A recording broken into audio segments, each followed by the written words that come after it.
Hello and welcome to a sketchbook tour. This is a sketchbook from January 2025 to March 2025. So this year it is a gorgeous sketchbook.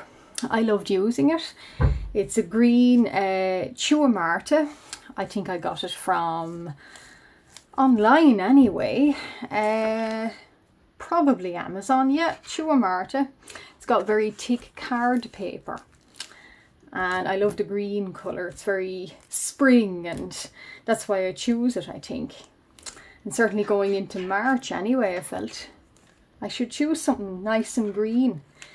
So opening it up, so this is the start page. So I started it in, I think, 22nd of January. And ended, is it 19th of March? Let's see. Yeah, very, very thick paper. Good for watercolours and alcoholic inks. Yes, so these ladies, I'm not sure what they are. I think they were, I came up with the idea of a plant lion. I think I seen a flower on maybe Pinterest. And I like the dark inside of it. So with that, I kind of, sort of a flower, a feline lion face grew from it. And then the rest of the body. And instead of a mane, of course, I'd imagine a plant lion would have petals. And then this lady, well, I wouldn't say she's a plant centauress, but she's certainly a strange sort of toxic maybe colour, we'll call her. Deadly nightshade maybe. Let's see.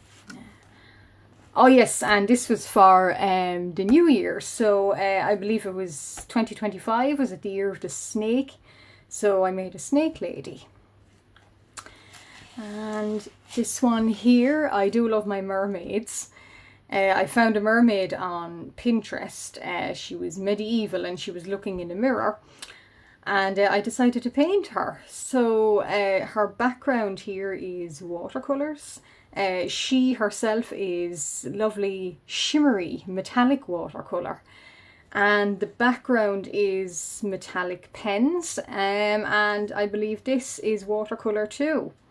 So she's mainly watercolour. And she is inked, and she's got some scale highlights in a Pentel white gel pen.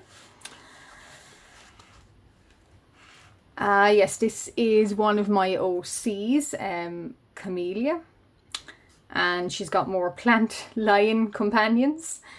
You can see them better here actually with the lighter faces. Camellia is a plant person. You might see her further along, but she's based on a Venus flytrap, and these little slits along here and along her throat, they can open up like a Venus flytrap, sort of that kind of opening effect. And yeah, so that's why she's quite green and strange looking. I always say to people that she's quite alarming looking, but she's not alarming at all. And there's the end of the lion's tails. They have to open like a flower. I think they have to look like tulips. It's fitting for them.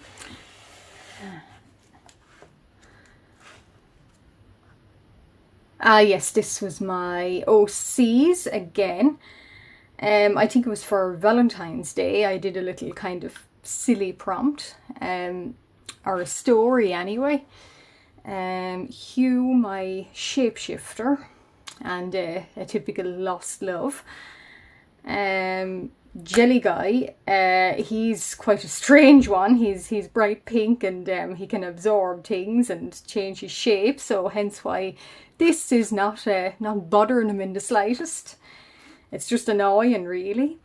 My other two OCs, Brimstone, the Fire Mage, and Skeleton Lady, his lover, and he's made her a little compact mirror with his own glass, because he can produce fire, and perhaps he has the power to make glass with it. Quite an interesting power. But oh yes, and more of Jelly Guy and his lavender wife, and they have a baby, a jelly baby. And more of Brimstone and Skeleton Lady. Yeah, so they're all done in Ohuhu water-based markers.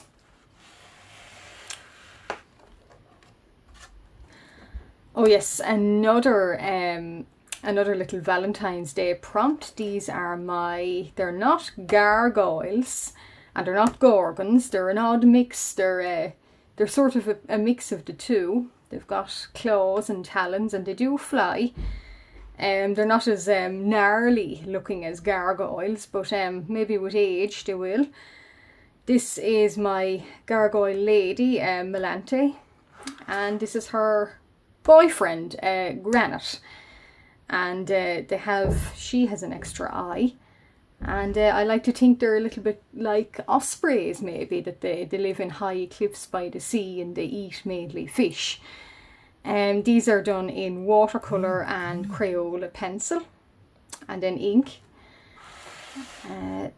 This was another Valentine's Day prompt. My Naga is Rata, and my human OC, so a rare human OC, is Tarquin. And they find each other in the jungle, and one helps the other, and perhaps a romance develops. I like the idea of a romance between a human character and quite an odd non-human character.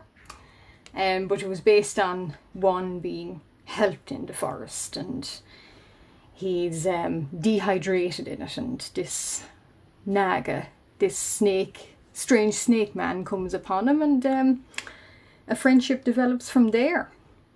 And they're all done in watercolour and I believe Ohuhu markers for the skin tones.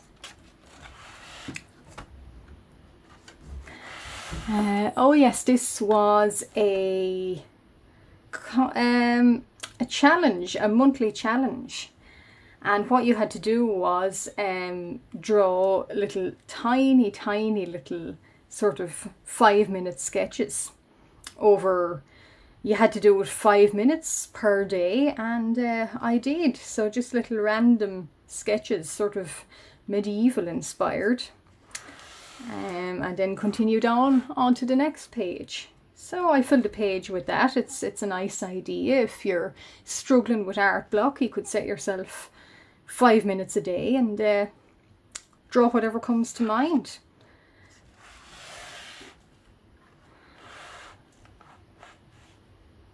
Oh yes, these were my 2 centaurs. I had an idea that perhaps gods shouldn't look necessarily so human like we are. So this was partially inspired by Hades and Persephone. So that's Hades and that is Persephone. And both are centaur creatures, and he's following her as she's leaving the underworld and bringing spring and light and summer back into our world, and he's trying to follow, but of course he can't, so he has to stay in this dark wintry plane for 6 months anyway. So I like the idea of giving them armour for some reason, and those are done in Staedtler metallic pens, and the background is gouache.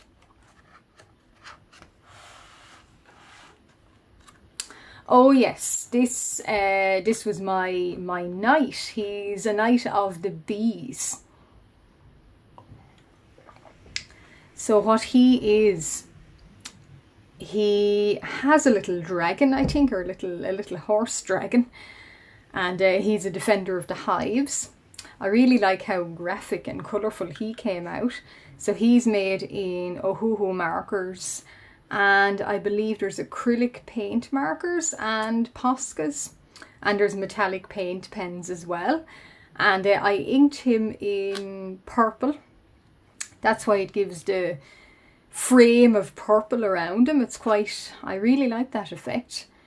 I might try that again actually. I think he pops off the page. And then, oh yes, this is Mother Superior.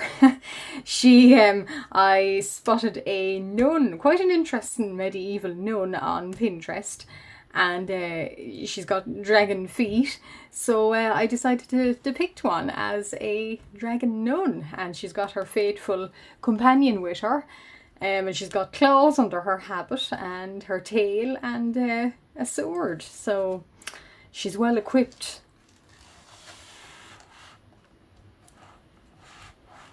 Oh yes, this is Moroses. Yes, this is my shapeshifter Hugh. He has problems shapeshifting into large beings, so I'd imagine it would take quite a bit of practice, but here I have him managing to shift into a dragon, or try to. But it does cause quite a lot of problems and pain, as I would imagine. And his lieutenant is quite concerned for his overall safety. And what if Hugh remains human and dragon? Is he going to eat his lieutenant? Not necessarily thinking like a human would, but no, he does not. He recognises his lieutenant. He still remains Hugh in dragon form, is still like Hugh in his shapeshifter form. Yeah, so he has quite unusual eye pupils, so I always do those in Crayola watercolour, or not Crayola, Staedtler watercolour pencil. And then the red here is done in Pro Markers.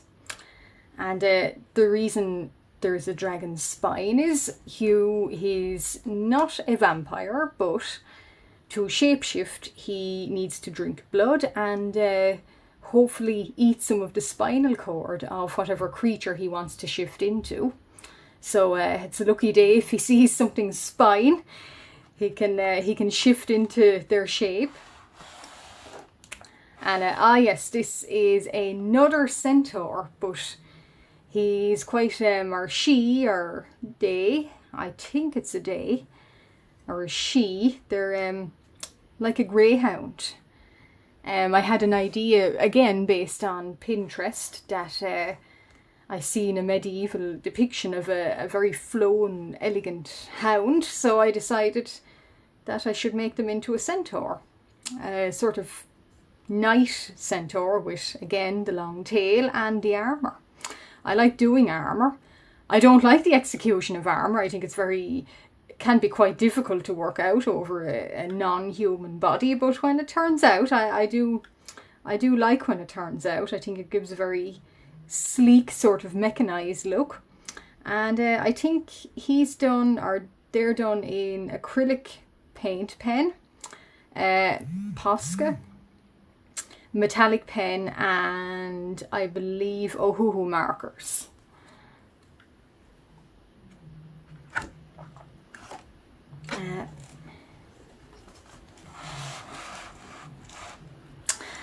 These were a prompt. I'm not sure what the prompt was, but I spotted some interesting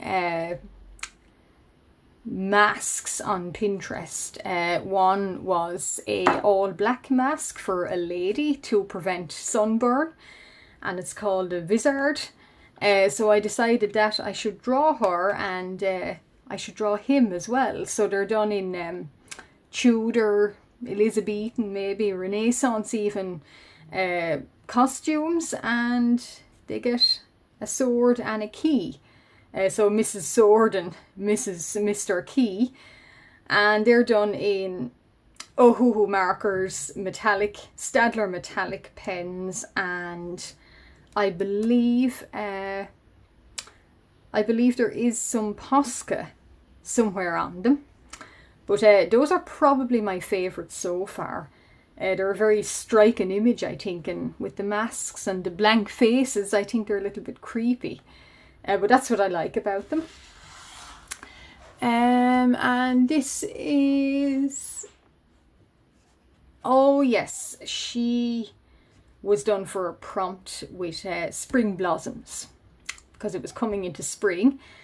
And she's made in Ohuhu watercolour markers, and there's some watercolour behind her, and some Posca pens. She's very cottagecore.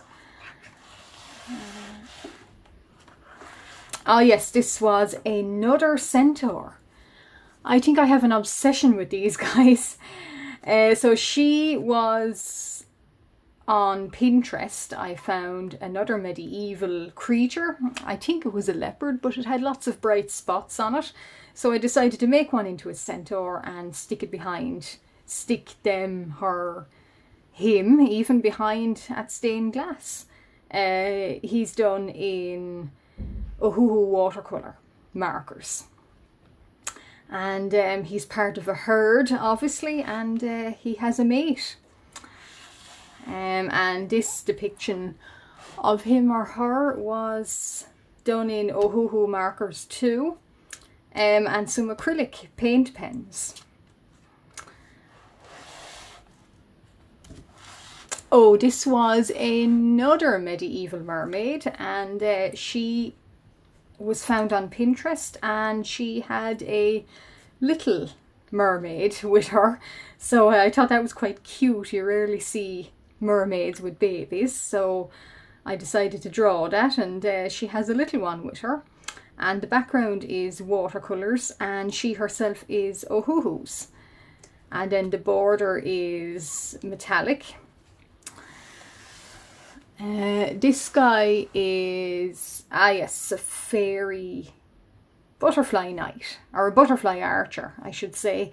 He was made as a prompt on a Discord server.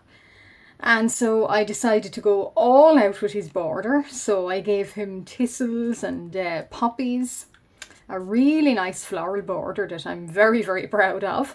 And his body is metallic watercolours. His kind of leafy skirt is Ohuhu markers, and the background is acrylic pens. And I really love how he turned out. He's quite a strange one. He's got a long tail and wings, but he's quite intent looking. He's probably a perfect shot at whatever he shoots, his arrows. I'm not sure, little flints of wood maybe, but he's probably my favourite now.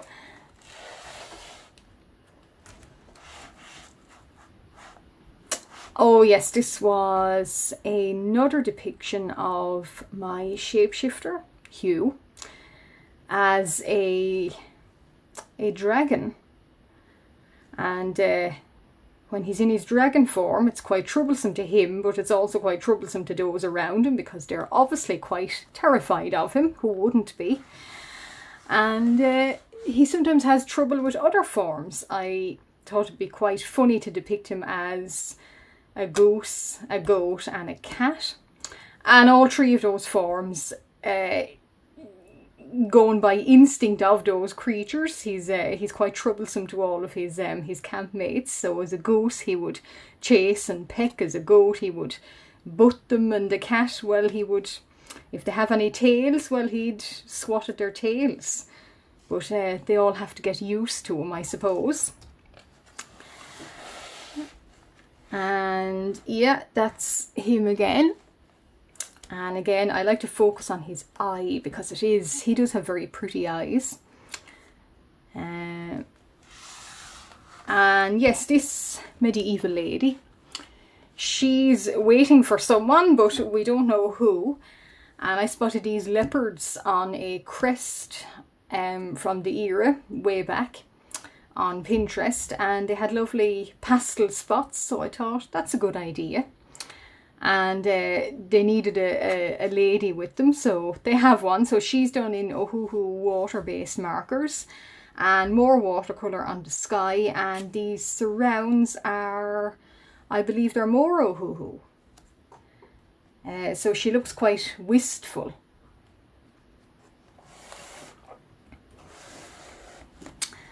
And this is my dragon and phoenix, I think. And oh yes, they're very, very small.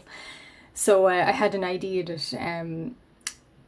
that like falconry, there should be a version of falconry where you get little phoenixes and little dragons. So there's another guy that's propping up this little dragon, and someone's showing I have a phoenix as a falcon, and someone else says, well, I have a dragon as their falcon. So it was quite nice.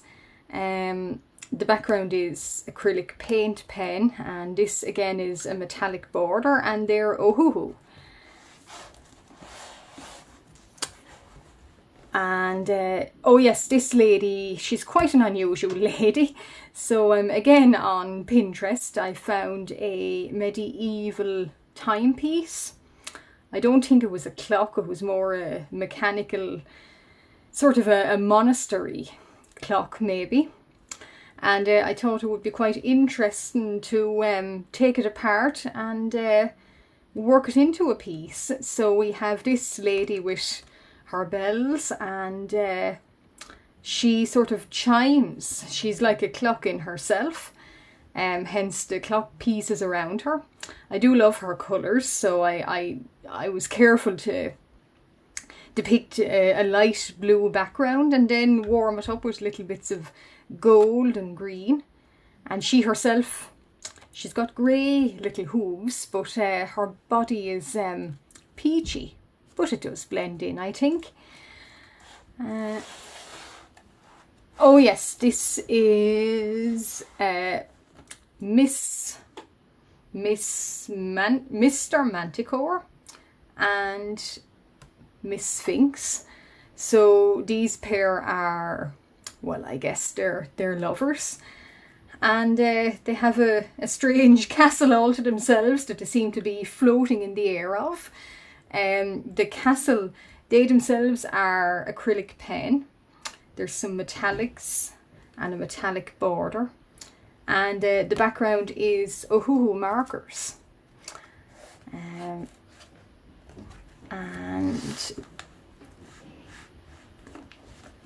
these two again, Camellia and her fiance Gladiolus. So both are depicted in Ohuhu markers and some green watercolour. I never know what kind of green they should be, because some come out very, very bright and others very, very soft, like Camellia here. And those are Gladiolus's two brothers, so Hyacinth and Laburnum. And that's how they function. They come apart like a Venus flytrap. The face is petals, sort of it bends in its petals like a hard kind of casing, and then it opens up. So it's quite tricky to draw them. And oh yes, this lady was she was a prompt on Instagram, I think, or a draw this in your own style challenge on Instagram. The Rat Queen is her name, and I styled her after, she looks Elizabethan, but the Red Queen in Alice in Wonderland was the main inspiration for her, and these little rat guys form a sort of a rat king around her. I'm not sure if I would have went with the green skin on her, but the original artist did, so it works. This was another challenge on Instagram for an artist I follow, doing birds or mythical birds in March. Yeah, late March, early April. So it depicts an Icelandic bird, I'm not going to pronounce that name, and a bowberry. So I had to depict them as sort of seabirds or wading birds. They're mainly done in acrylic paint markers, and I think some watercolour and some ink and highlights in white gel pen. Oh yes, these were more of the bird challenge. So I think one is a Snallygaster. Very odd name. And another is it an alicorn? Something medieval. I do know that. And so I depicted them in a sort of a medieval frame with a watercolour background. And they, again, are done in Ohuhu. And this guy was Gallo de Muerte, I think. The Rooster of Death. With a name like that, he's asking to be perched on a skull. And he was done in... I put ink... navy and purple ink on him first, and then went over him in black, and it gave a nice shimmery effect, like a little bit like a magpie wing. If you look hard enough, you can see the green and the purple underneath. Oh yes, and this was a competition for Ohuhu, I think, on Instagram. Depict how art makes you feel, something along those lines. And I depicted these ribbon people, as I call them, which I think I spotted the clothes first and thought they would be interesting. I particularly like this one. It's very clownish, and depicting how art makes you feel. I'm not sure what it's got to do with the ribbon. I'm not sure really. It's to do with a hidden identity, but you're out in the open, but yet you yourself are veiled maybe by art. And then this is probably my very last page. This is a Hungarian mythical bird, I think, called Lidurk. And I depicted it as a kind of basilisk cockerel sort of creature. And with little red spiked eggs. I think he turned out well. Again, he's done in Ohuhu markers, and I got very lazy with the background, considering it was the last page of the sketchbook. I didn't do a background, I just left him, but I think he worked out. And again, this is the last page, so this is my testing sheets that I leave to the back of all sketchbooks, because I think it's very, very important. I think you can test paper all you want on non-sketchbook paper, but you will never know how your materials are going to perform if you don't test them in the sketchbook itself. So I always dedicate the last page in the back of the sketchbook to testing these materials, and as you can see, there's a lot of testing happening, as there should be. And then I do a final page, so I ended it in March. The stickers I'm not sure where I got from, but I picked them up Etsy and Amazon. So yeah, final page, and then a little tag belonging to the sketchbook. So I always keep that, because I believe if I ever want to buy this again, I know exactly what it is and what the specs of it are. So I would indeed buy another Tua Marta. And it's very, very thick paper, so 300 GSM, and I believe maybe 27 euro maybe, so not necessarily breaking the bank, and a good deal. This lasted me, yeah, about 3 months, and shows some sign of wear, but all good sketchbooks should. And thank you very much. More will be coming soon, of course.